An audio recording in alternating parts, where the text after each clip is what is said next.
আসসালামু আলাইকুম রহমতুল্লাহি অবরাকাতুহু।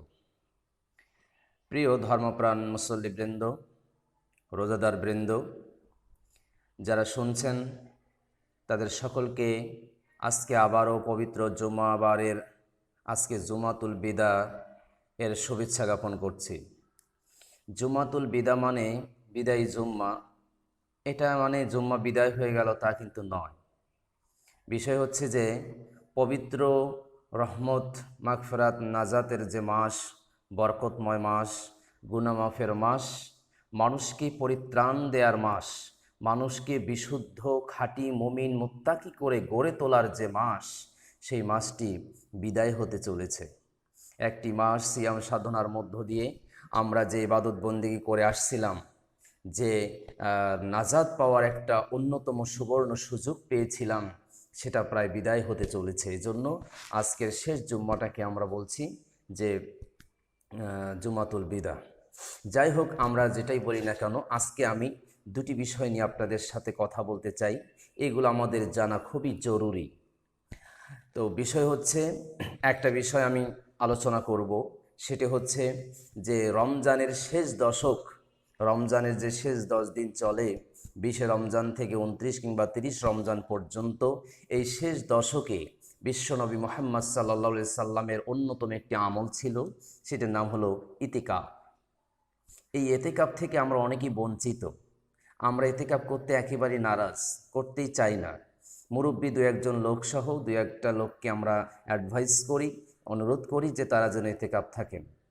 তাহলে ইতিকাফ এটা গুরুত্বপূর্ণ একটি আমল, এটা সুন্নাহ। রাসূল ইসলাম শেষ দশকে তার প্রতি যখন রমজানের রোজাগুলো বা আমাদের প্রতি যখন ফরজ হলো, এটা যখন বিধান আকারে আসলো, তারপরে তিনি যখন বদরের যুদ্ধের কারণে এবং ফতে মক্কা, মক্কা বিজয়ের কারণে এরকম দু একটি জায়গায় তিনি গুরুত্বপূর্ণ কারণে, ব্যস্ততায় বা বিভিন্ন কারণে তিনি ইতিকাফ করেননি। তাছাড়া তিনি অনবরত প্রতি বছরেই যে কয়েকটি বছর তার রোজা ফরজ হওয়ার পর থেকে ইন্তেকাল পর্যন্ত তিনি প্রত্যেকটি রমজানের শেষ দশকে ইতিকাফ করেছেন।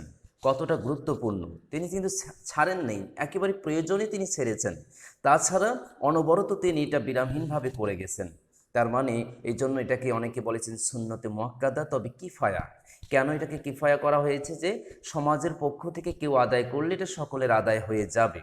কারণ যদিও এটা গুরুত্বপূর্ণ, তবুও সকলকে মসজিদে আবদ্ধ রাখা এটা অনেকটা ডিফিকাল্ট হতে পারে, সামাজিক অবক্ষয় বা সমাজে পরিবারে অনেক প্রবলেম হতে পারে। এজন্য এটা বিধান হয়েছে কিফায়া। তবে অনেক অনেক বেশি ফজিলতপূর্ণ এই ইতিকাফ। ইতিকাফ মানে কি? আবদ্ধ থাকা, নিজেকে দুনিয়াবি যাবতীয় কাজকর্ম থেকে নিজেকে বিরত রেখে একমাত্র মহান রব্বুল আলামিনকে কাছে পাওয়া, তাকে রাজি খুশি করা এবং তার নৈকট্য লাভের আশায় যে ধ্যান করা। এক কথা আমরা যে ধ্যান করি, ধ্যান বলি, আমরা সেটা বলতে পারি যে মসজিদে কোনো একটা জায়গায় নিজেকে রেখে নামাজ, 5 ওয়াক্ত নামাজ পড়বে এবং তার ব্যক্তিগতভাবে তার প্রচুর আমলগুলো মসজিদে গিয়ে করবে। মসজিদে গিয়ে ইতিকাফ করতে হয়, কারণ এখানে দুনিয়াবি পারিবারিক বিভিন্ন কাজ থেকে তাকে বিরত রেখে এই যে শেষ দশকের এই কয়েকটি দিন তাকে তার জীবনের গুণাগুলো আল্লাহর কাছে সমর্পণ করবে, নিজেকে সারেন্ডার করবে, করে নিজেকে আল্লাহর কাছে উৎসর্গ করে বলবে, আমি গুনাহগার, আমার চেয়ে কোনো গুনাহগার কেউ নেই। এবং সমস্ত গুনার কথা স্বীকার করে আল্লাহ তাআলার কাছাকাছি যাওয়ার একটা অন্যতম মাধ্যম হচ্ছে ইতিকাফ। আল্লাহর নৈকট্য লাভের অন্যতম মাধ্যম হচ্ছে ইতিকাফ। যে একান্তই আমি একা, আমার সমস্ত কিছু আমি উৎসর্গ করে মহান রব্বুল আলামিনকে রাজি খুশি করার মাধ্যম হচ্ছে ইতিকাফ। নিজেকে পরিশুদ্ধ করার নাম হচ্ছে ইতিকাফ। নিজেকে আল্লাহর কাছে সমর্পণ করার নাম হচ্ছে ইতিকাফ।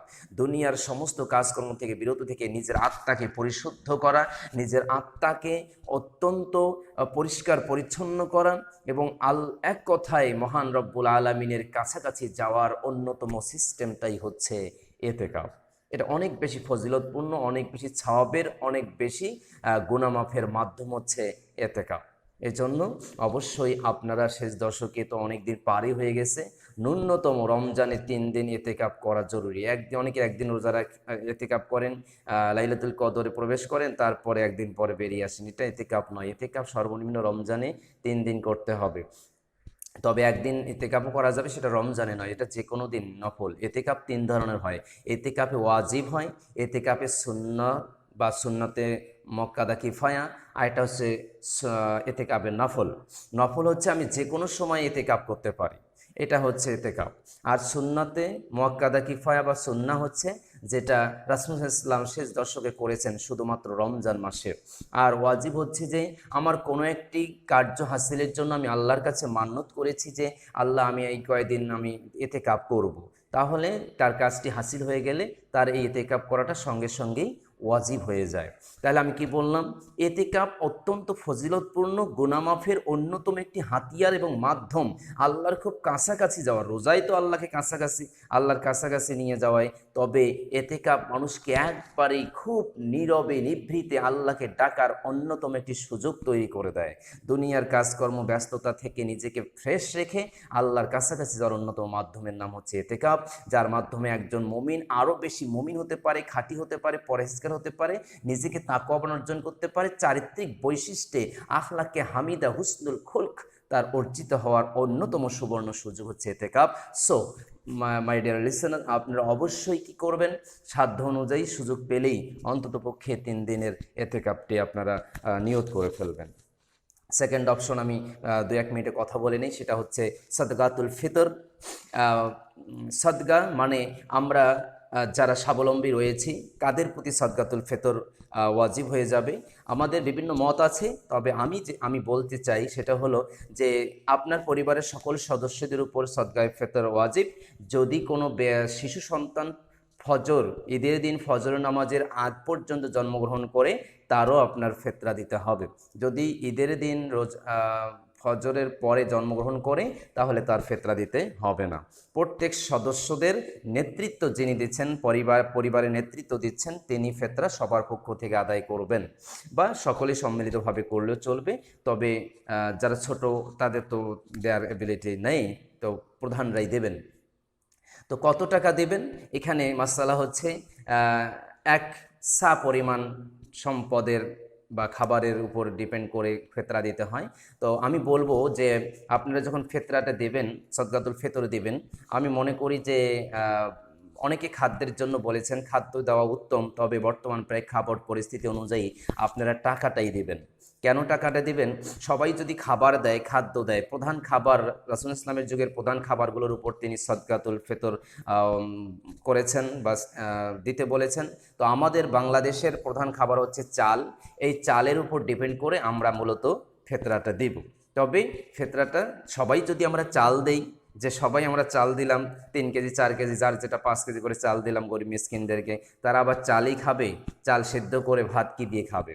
তাদের মশলা, তাদের তরকারি, তাদের মাছ মাংস, বা তাদের একটা নতুন ড্রেস আপ যে একটা প্রয়োজন রয়েছে পোশাকের, এগুলো তারা কোথা থেকে কিনবে? এই জন্য আমরা তাদের যেটা আমরা মূল জিনিসটা দেই, টাকাটা দিয়ে দেই, তাহলে তারা চাল ডাল মাছ মাংস মশলা জাতীয় পোশাক পরিচ্ছদ ইত্যাদি নানান কিছু কিনতে পারবে। আমরা সামাজিকভাবে বিভিন্ন বিশেষ করে গ্রাম অঞ্চলের মানুষেরা ফিতরাগুলো নিয়ে এসে খুচরা করে রাখে, নিয়ে এসে 5 টাকা 10 টাকা করে করে ফকির মিসকিনকে দেয়। এই জন্য কেউ কিছু পায়, কেউ কিছু পায়ই না। কারো হয়তো 200-300 টাকা হয়, কারো হয়তো 50-100 টাকা হয়। এটা করা যাবে না। আপনার প্রত্যেক পরিবারের নিকটে যারা, দূরে তেমন যাওয়ার দরকার নেই, খুব মানে নিকটবর্তী যারা, তাদেরকে দেবেন, বেশি করে দেবেন। আপনারা 1জনকে 2জনকে টার্গেট করেন না, প্রত্যেক পরিবার থেকে তার পার্শ্ববর্তী 2-3 জনকে টার্গেট করেন, যাকে আপনি 300, আপনার যেটা 300 হয়েছে, 500 হয়েছে, 1000 হয়েছে, আপনি তার পুরো অংশটাই 1জনকে বা 2জনকে ভাগ করে দেন। তাহলে সে একজন ফকির বা মিসকিন যারা সদকাতুল ফিতর পাওয়ার যোগ্য, তারা 500 টাকা পাইলো অথবা 1000 টাকা পাইলো, তাহলে তারা 1 কেজি মাংস কিনে ভালো একটু ঈদের দিন খাইতে পারবে, অথবা তার সন্তানের জন্য একটা সুন্দর কম দামি হলেও একটা ড্রেস কিনতে পারবে, তাদের মধ্যে একটা হাসি খুশি কাজ করবে। ঈদ তো নিজের আনন্দের জন্য ঈদ নয়, ঈদ হচ্ছে অন্যের মুখে হাসি ফোটানোর নাম ঈদ, ঈদ হচ্ছে অন্যকে আনন্দিত করার নাম ঈদ। ঈদ হচ্ছে মানুষকে ভালোবাসার নাম, মানুষকে নিয়ে আনন্দ উল্লাস করার নাম হচ্ছে ঈদ।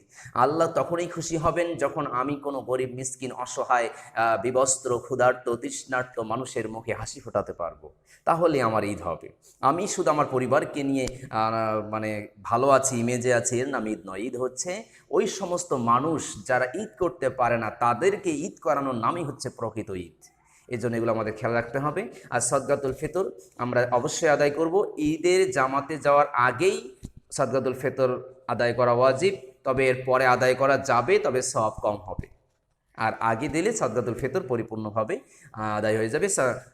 একসা পরিমাণ, একসা হচ্ছে 3 কেজি 300 গ্রাম, 3 কেজি 300 গ্রামের দাম যা আসে তাই দিতে হবে। আরেকটা বিষয় হচ্ছে, অনেকে মত দিয়েছেন অর্ধ ছা, মানে তার অর্ধেক দিলেও চলবে।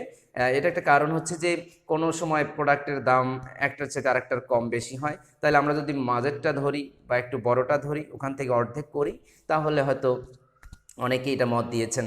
তবে যত বেশি দিবেন অতই বেটার। আমরা যখন ভালো কিছু আমরা নেওয়ার সময় কোনটা নেই, ভালোটা নেই, ভালো ড্রেসটা, ভালো চাল, ভালো ডাল, ভালো মাংস, এটা ফ্রিজ অফ সারা কিনা, মাছটা একটু টাটকা কিনা, ইত্যাদি নানান যেই প্রোডাক্টটাই আমরা ক্রয় করি না কেন, সেটা আমরা বেটারটা নিই, বেস্ট না নেওয়ার চেষ্টা করি। বাট আমরা যখন দিতে যাই তখন সর্বনিম্নটা দেওয়ার চেষ্টা করি। আমাদের গাইবান্ধা জেলার জন্য ক্ষেত্রে নির্ধারণ করা হয়েছে সম্ভবত 70 টাকা, এই মানে 70 টাকা করা হয়েছে। তো এটা সর্বনিম্ন, কিন্তু আপনারা খেয়াল করবেন এটাই নির্ধারিত নয়, এটা হচ্ছে সর্বনিম্ন। আর আমরা সবাই দিচ্ছি এটা নয়। আপনার একটু আপডেট হবেন, একটু ডেভেলপ হবেন, অ্যাডভান্স হবেন, একটু ভালোটা দেওয়ার চেষ্টা করবেন। রাসূল ইসলামের হাদিস থেকে এবং সদকাতুল ফিতর দেওয়ার সিস্টেমটাই হলো, আমি বলবো, আমি যেটা বলছি কাইন্ডলি আপনি সেটাই ফলো করবেন।